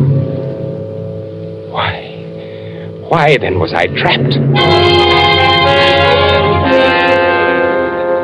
Of course he was after me, waiting down there. I wondered why he didn't come up and wait in my room. Surely he didn't know I was in the room. Perhaps he had searched my room one day while I was out. But what could he find? Nothing, absolutely nothing. A passport proving I was Charles Umberstein. A monogrammed suitcase bearing the initials C.U. A few letters and old papers. Nothing at all. I had never talked. I had never known anyone else in service except Hans. Franz Mueller was too stupid to suspect anything. Fräulein Keller, no. The passport, perfect. Only one other way. Only one other way could he possibly know. For an instant, the possible answer flashed through my brain. For a full 5 minutes, I watched him very discerningly. Could it be? Could it possibly be? The stillness of the street below was broken from time to time by the blare of an occasional horn and the rattle of armored cars carrying soldiers to different parts of the city. Turning from the window, I groped about in the darkness of my room, searching for the automatic I had concealed in the slit compartment of my traveling bag. When I found it, I tested the chamber. Yes, it was loaded. I jammed it in my coat pocket, and putting on my hat, I stood there by the window, watching him. He seemed very ominous, very assured, waiting for me. He must have been getting anxious with his long vigil. I watched him signal to an accomplice across the street. Walking back and forth under the streetlight, I noticed something familiar. Very familiar. A bolt from off the bed, tied to a piece of cord attached to the light switch. Near the radiator pipe, room enough to pass it through, the weighted end dragging the string to the lobby below. I picked up my suitcase and stepped out of the door. The hall was dark and quiet. I walked down the stairs. The lobby was empty, deserted. At the bottom of the stairs, I placed the suitcase by the door, and I crossed to the desk. Hastily, I jammed a few bills in an envelope and addressed it to Fräulein Keller. Now, as I picked up my suitcase, I could see him very plainly on the corner. He was only a few feet from the entrance. cord with its weighted end had fallen just short of the door. I stood there quietly. He looked up at my room. I pulled the cord. He was startled when the light went on upstairs, searching the window for a view of the occupant. I walked to the door. As I opened it, he looked at me, looked my way, gazed at me, point blank, seemed surprised. Then, assuring himself, he took a step toward me. Herr Umberstein. Herr Umberstein. Oh, you are... You are Charles Umberstein? Why, yes, Charles Umberstein, who entered Germany in 1936 from Austria? Here's my passport. Your passport, yes. I have always wanted to meet you, Charles Umberstein. I have always wanted to meet you face to face. You know who I am? Why, yes, you are. I wonder. You know, the others I have had my men pick up. But you, I wanted to attend to personally. It's because you are Charles Umberstein. Now we will just... I'm sorry, my friend.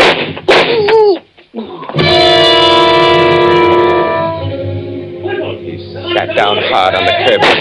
He looked up at me, mumbled strangely, then fell over with his head in the gutter. His hat fell off, and I saw that his hair was closely cropped. There were other people on the streets. I ran till I was out of breath.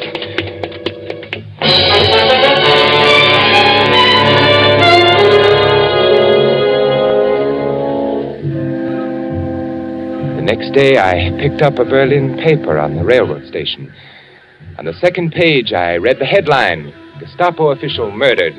Saturday, January 25th, Captain Charles von Hind, high-ranking official of the Gestapo intelligence service, was instantly killed last night by the bullets of an unknown assailant whom he was attempting to arrest on charges of espionage.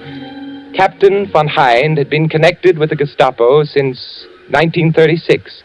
Prior to his affiliation with the Gestapo intelligence, he had been known by his real name, Charles Umberstein. His entry into such dangerous work made necessary a complete retirement from all public life. The Reich will long honor the memory of Charles Umberstein. I wired flowers from Geneva with a card marked Sympathy, signed C.U.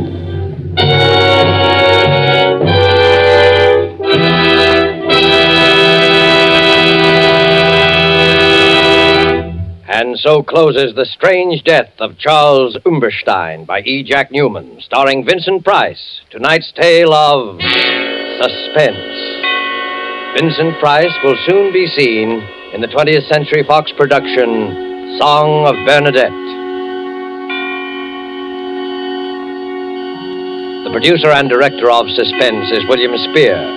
Music was composed by Lucian Marowik and conducted by Lud Gluskin. This is the Man in Black, who would like to draw your attention to the new day and time for Suspense, beginning next week, when Cary Grant will be our star. Beginning next week, listeners in the Eastern and Central time zones will hear Suspense on Thursdays at 8 p.m. Eastern Wartime and 7 p.m. Central Wartime. Listeners in the Mountain and Pacific time zones will be brought their next story of suspense on Monday, December the 6th, and each Monday thereafter at 9 p.m. Pacific Wartime. Don't forget Suspense on Thursdays, beginning December the 2nd, if you live in Eastern and Central time zones, and Mondays, beginning December the 6th, for listeners in the Mountain and Pacific time zones, with Cary Grant, our opening guest star.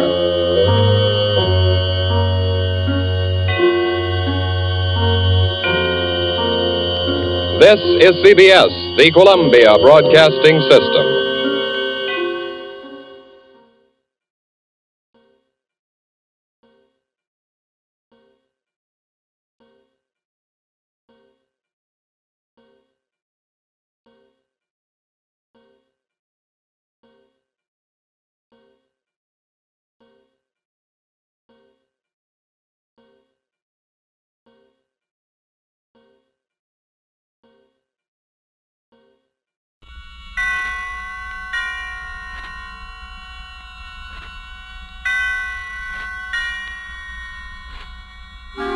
Suspense.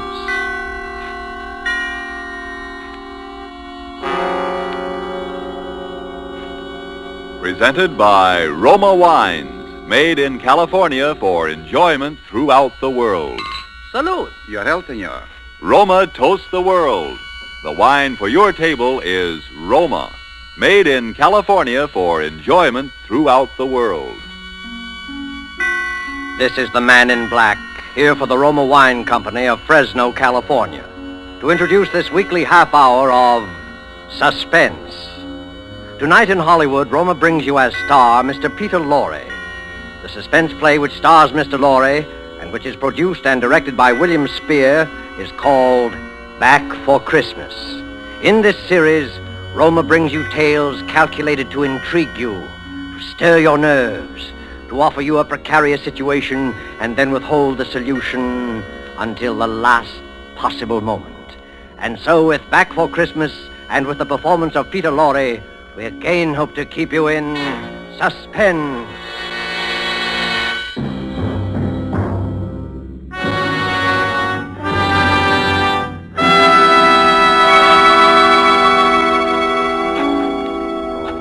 Jingle bells, jingle bells, jingle all the way. Oh, what fun it is to ride a one-horse open. Yes, Maria? What on earth are you doing down here in the cellar? Oh, just doing a little digging. And why, may I ask, have you chosen this day of all days to dig up the cellar floor? Oh, I thought because the weather has been so damp, this would be a good time to plant that little devil's garden I told you about. Devil's garden? Whatever nonsense is that? Don't you remember that was my little joke about it? You see, I've managed to get hold of the spores of several unclassified wild orchids. In our wild state, they bloom under damp masses of leaf mold. The South American Indians call them devil flowers because they appear to bloom under the ground. Well, I'm sure the South American Indians will be very interested if you succeed in growing these ridiculous flowers under the cellar floor. Whom else it will interest, I can't imagine. Oh, what's that terrible smell? Oh, that's the leaf mold, chemically identical with the earth blanket they grow under in our wild state. And I want to get these started before we close the house. Do you realize that we're sailing for America a week from today, and you've made no arrangements whatever? Unless you call digging a hole in the cellar making arrangements. I certainly don't. Devil's garden, indeed. Sometimes I think you're going soft in the head, Hubert. Oh, I suppose it is inconsiderate of me, you see. And I've been wanting to try this experiment for a long time, but with all those lectures and seminars at the university, there never seemed to be enough time. Well, there certainly isn't any time for it now. I suppose you've forgotten I made an appointment for you at the barber's this afternoon. Oh, must I shave my beard off, Hermione? I thought we'd been through all that. Of course you must. They don't wear beards in America. Bad enough you're speaking with that accent.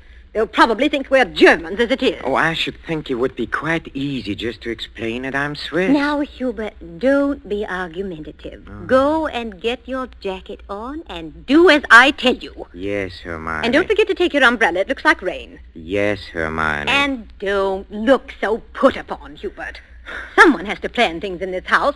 Never even get to the university in time for your lectures, much less make arrangements for a trip to America. I know, but what about my specimens? There'll be plenty of time to plant your precious devil's garden when we get home from America. We're not going to be gone forever, you know. We'll be back here for Christmas. Yes, of course. Back for Christmas. I'd forgotten. We'll try to remember it. And if you can't do that, just do as I tell you. I've been making the plans in this house for 20 years. And if there's any digging to be done, I'll manage that as well. You understand, Hubert? Yes, Hermione. Good. Now, you have just 20 minutes to clean up this mess down here and keep your appointment at the barber's. And when you're finished there, I want you to come straight home. All right. I wanted to stop at Miss Markham's and pick up some books I ordered. Well, all right. But don't loiter there the whole afternoon mulling over those old books the way you usually do. Now, hurry and clear up this rubbish. Get rid of that smelly stuff. And no more digging, mind you. No more digging. I'll show her. I'll have my devil's garden, and if I... No more digging, eh? No more digging. Oh, 15 men on a dead man's chest. You and a bottle of rum.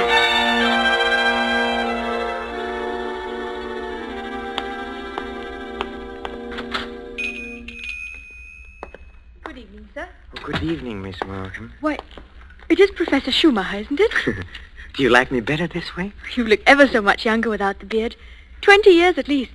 20 years. Oh, you'll be glad to know those books you ordered have finally arrived.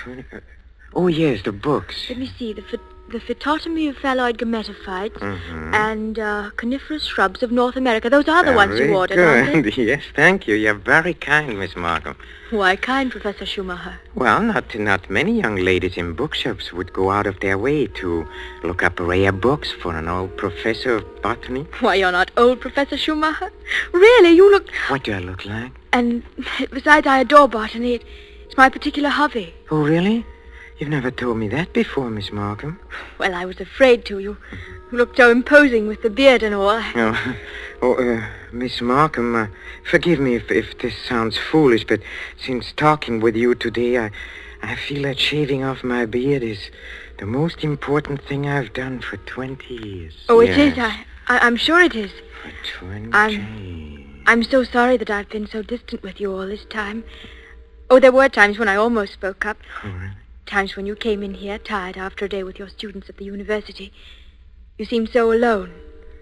The way I'm alone in the world. Alone? I'd like to have asked you to stay a while and talk with me, but some way or other, I always wound up giving you your change and letting you go on your way. Say you're alone in the world?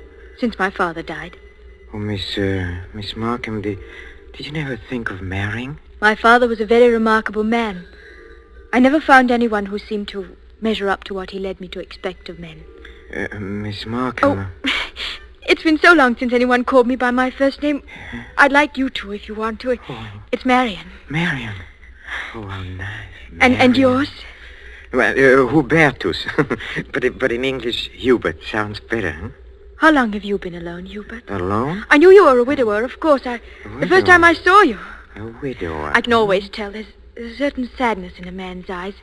A sweet sadness, I think, when he's been married and then lost... A widower? I never thought of it in quite that way. Oh, I'm sorry. I shouldn't have been talking like this, I suppose, but I've often wondered what she must have been like. Your wife, I mean. Hermione? Not an easy woman to forget. Very strong. Always managing things. The house, my wardrobe, my friends. Even when we dined at a restaurant, she even then ordered my food. She was always managing things. Her whole life. Managed herself to death. Poor woman. She must have loved you very much. But she needn't have put herself out so. It's plain to see you don't need things managed for you. No. You need companionship, I think. Someone sympathetic with your work. But the last thing on earth you need is a manager. How well you put it. The last thing on earth.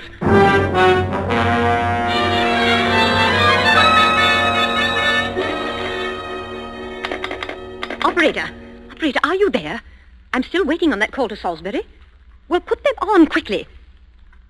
Hello. Is this Paul Holt and Sons? It's Mrs. Hubert Schumacher. Did you receive my letter? Good. Now remember, we'll be back for Christmas and I want the job done without fail. What's that? No, I'm sure he doesn't suspect anything. Send it to me in New York as I instructed you, addressed in my name, of course. Yes. I've already put them in the mail. You'll get them tomorrow. Thank you. Thank you so much. Oh, here you are, Hubert. Where have you been? Oh, backstairs. I dismissed the servants.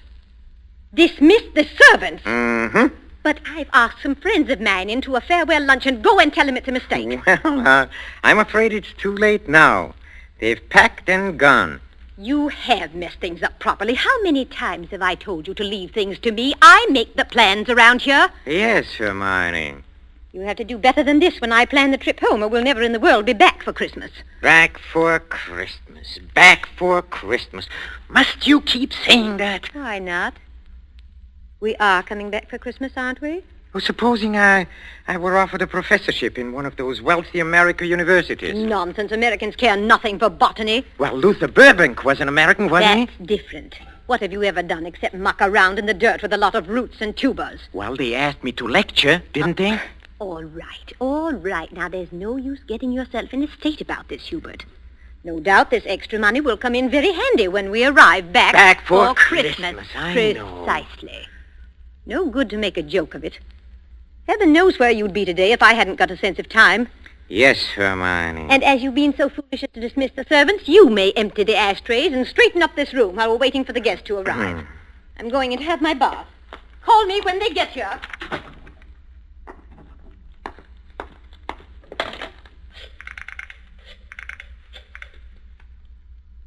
Marion? It's Hubert. No, darling, no, nothing is wrong. Oh, my plans are the same, unless you have changed. No? Oh, we'll meet in New York then and be married there. Huh? Oh, I'll explain to you why later. You just have to trust me. Yes. Yes, my darling. Hubert? Oh, I'm so sorry I can't talk any longer. Yes, I'll meet you in New York without fail. Auf Wiedersehen, mein Liebchen. Hubert, were you talking on the phone just now? Yes, Hermione. Whoever was it? Oh, Freddie Sinclair. But didn't I hear you say something about meeting somebody in New York? Why, yes. Freddie said he might possibly get over there before we even leave. And I said, of course, we'd meet him there if he decided to go. That seems very peculiar. But then all of your friends are peculiar.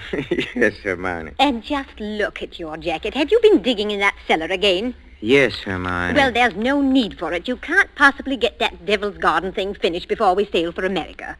Go and change your clothes before the guests arrive. Oh, never mind. I see somebody coming up the walk now. Go and let them in. Yes. Hubert. Yes? Look out the window. There's Professor and Mrs. Goodenough, but who's that with them? Well, who... Precisely. Freddie Sinclair. Peculiar you should have been talking to him on the phone not 3 minutes ago, and now here he is. Yes, isn't it? But then, as you see, Hermione, all of my friends are peculiar. Not half so peculiar as you. Digging in the cellar the very day we leave for America. Just look at yourself. And now that I think of it... Yes? Oh, never mind. Go and let them in. Oh, you were going to ask me something, Hermione, about the hole I'm digging in a cellar. Good heavens, stop rolling your eyes about that way. One would think you were digging a grave down there instead of a storage bin. Yes, Hermione. What's that? I said yes, Hermione. Father, open the door and please stop saying yes, Hermione. I think, my dear, I've said it for the last time.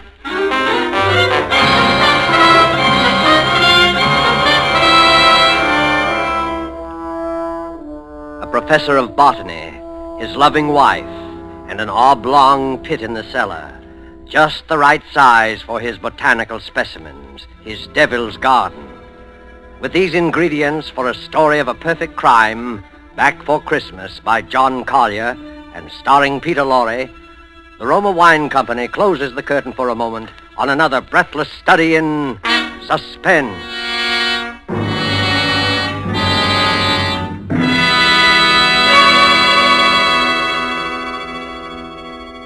In this brief intermission in the play, it's pleasant to think about the holidays. Not everyone celebrates the holidays against a background of snow and pine trees.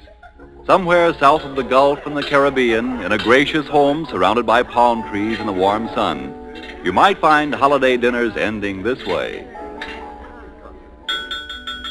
One moment, please. Our North American guest wishes to propose a toast. Yes, mis amigos. I drink a toast in gratitude to you for your gracious hospitality and the enjoyment you've given me, an American so far from home. It is only a fair exchange, my friend. This wine in which you drink your toast, it brings enjoyment to us from your country, from America. It is Roma wine, made in your own California. Yes, and when you choose the wine for your holiday table, remember this. Only a few wines are so fine that many countries of the world import them. And among these greatly enjoyable wines are the wines of Roma. ROMA, made in California for enjoyment throughout the world. Yet here in America we are truly fortunate, for we may buy Roma wines at a very low cost, since we don't have to pay import duty or costly shipping charges. So serve Roma wine with pride on any and all holiday occasions.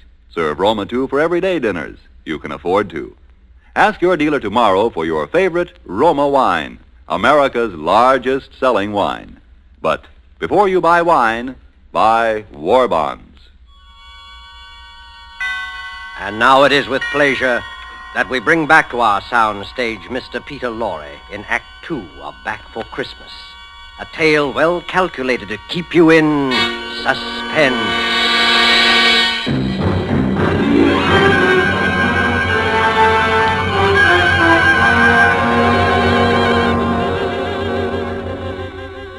Back for Christmas.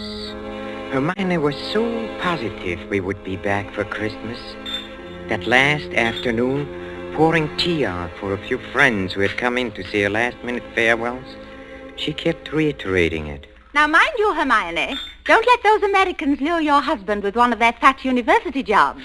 We absolutely must have you with us for Christmas. He shall be back, I promise you. Well, it's not absolutely certain, of course. Hubert, now what do you mean it's not certain? Of course it's certain. After all, Hubert, old boy, you've contracted to lecture for only 3 months. Oh, that's quite right, but then, of course, anything may happen. Hubert adores being unpredictable. Now, what other man would decide the very day, mind you, before leaving for America, to dig a great hole in the floor of the cellar? In the cellar? Yes.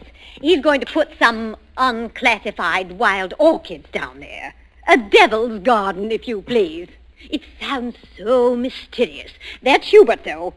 It's really quite simple, however, once you find out what he's up to. Now, take that telephone call he put through to you a few minutes ago, Freddie. To me? Of course. Now, Hubert wanted to surprise me about your plan to meet us in New York next month. Wasn't that why he called? To ask you not to mention it? My dear Hermione, Hubert couldn't possibly have telephoned me within the past hour. I've been walking in the park since 3. He didn't telephone you? Well, how could he? As for my going to America... No. Come, Freddie, come. You may as well confess. Hermione has just found me out again. But, Hubert, old chap, I really You see what a poor liar Hubert makes. He's red as a beetroot. Aren't you ashamed of yourself, Professor? Stringing poor Hermione along like that.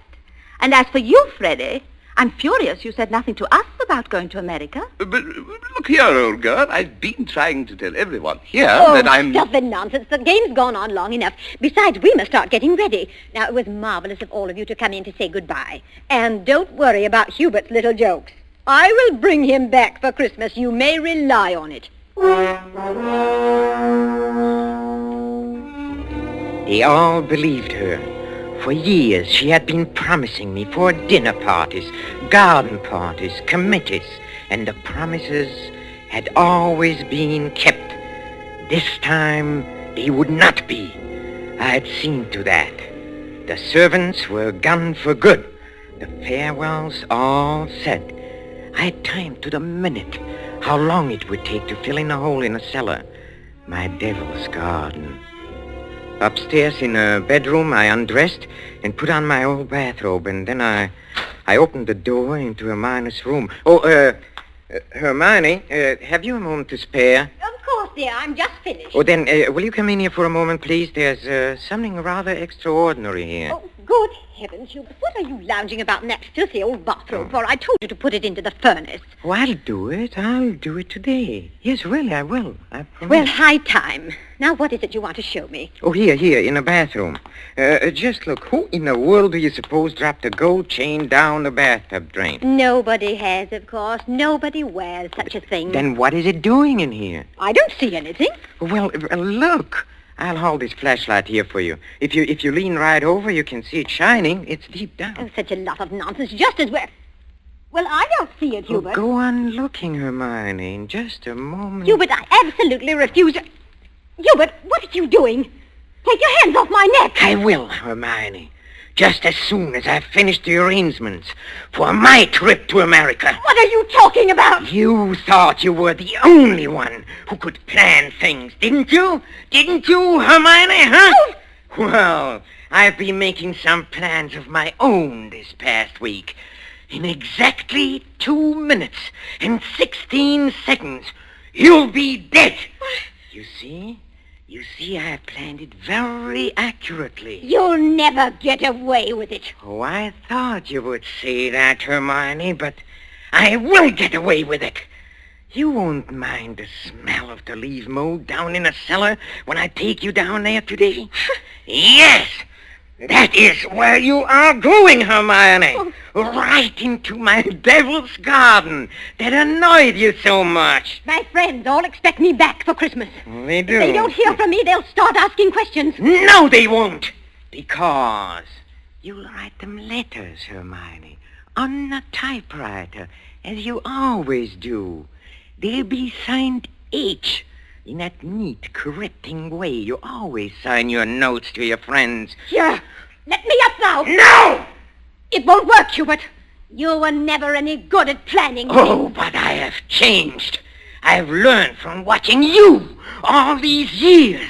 The lecture people in America, they'll expect you to be traveling with your wife. I will be traveling with my wife, but not my present wife, Hermione. Hubert!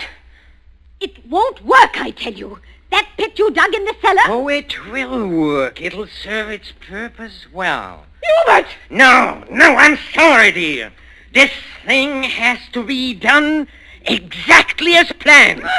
You have just 5 seconds to say your prayers. Hubert, you must listen. The cellar, Don't do it, Hubert! Yes, Hermione!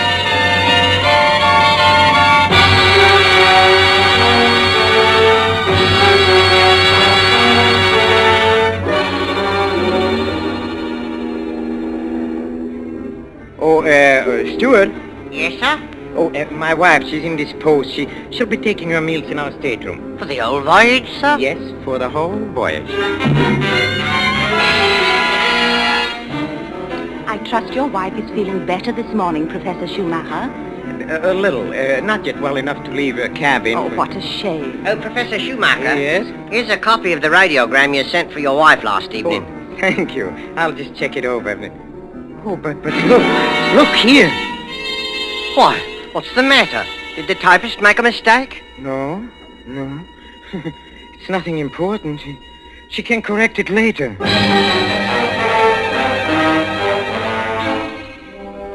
For a moment, I had a feeling that Hermione had been leaning over my shoulder again, correcting when I had written as she always did.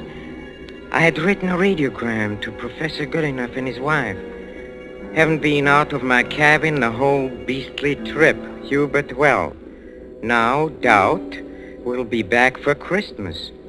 But the operator had left out the W and it read, "No doubt we'll be back for Christmas." Exactly what Hermione would have written. Well, the rest of the trip was uneventful. Marion and I met in New York just as we had planned. Just as we had planned.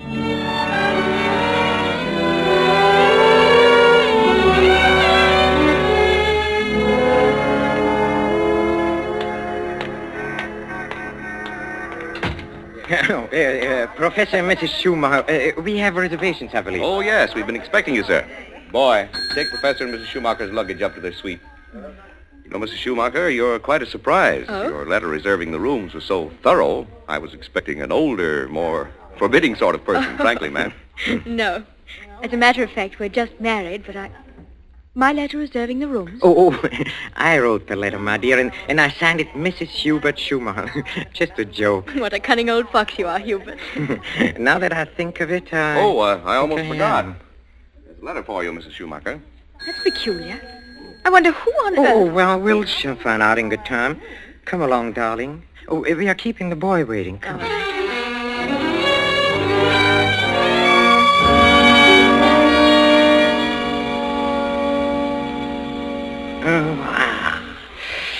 Nothing like a cold, brisk shower to put a man to rights. Hubert, this letter. Oh, yes, the letter. Oh, dry my hair, will you, darling? Please.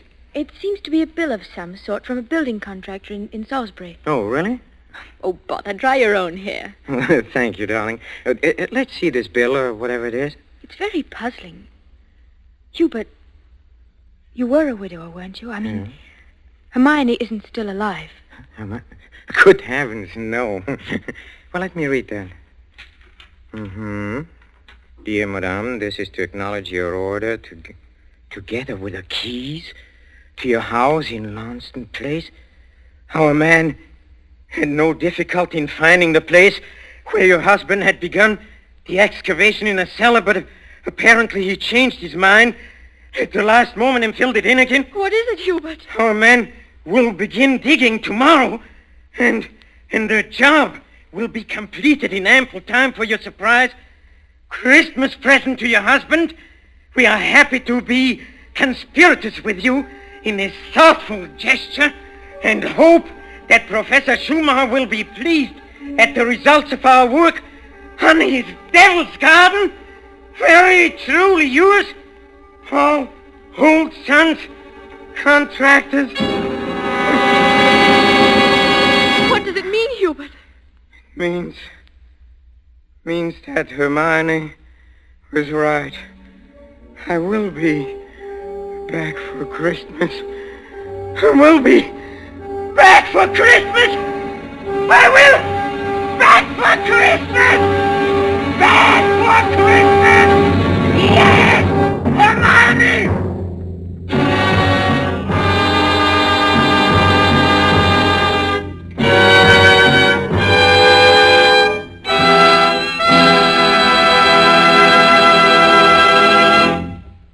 And so closes Back for Christmas, starring Mr. Peter Lorre, tonight's tale of suspense. In just a moment, we shall hear again from Mr. Lorre. But first, just a word that seems appropriate. One of the world's oldest customs is the Christmas toast, and traditionally, down through centuries of war and peace, the Christmas toast has been drunk in wine. This year, when the glasses are filled and raised once again, we know that in every home the toast will be to a speedy victory and a speedy return of those we love. And before we set the wine glasses down, let us all resolve to do everything within our power to help make that toast come true. Let us resolve to help supply the weapons of war by buying even more and more war bonds. Let us resolve to face our own inconveniences without complaining. And above all, let us resolve that when this war is at last over, each of us will exert all our effort to see that future Christmases truly express peace on earth, goodwill to men. This thought, together with our very best wishes of the season, is the Roma Wine Company's Christmas message for you, its friends, here in America and throughout the world. This is Peter Lorre. Thank you for listening to our suspense play this evening, and I know you're looking forward to next week's show as I am. It is called Finishing School, and its subtitle might be the famous quotation, "The female of the species is more deadly than the male." Don't forget then, next Thursday, same time, for Margot, Elsa Lanchester, Janet Beecher, and a distinguished all-feminine cast in Suspense. Presented by Roma Wines, R-O-M-A. Made in California for enjoyment throughout the world.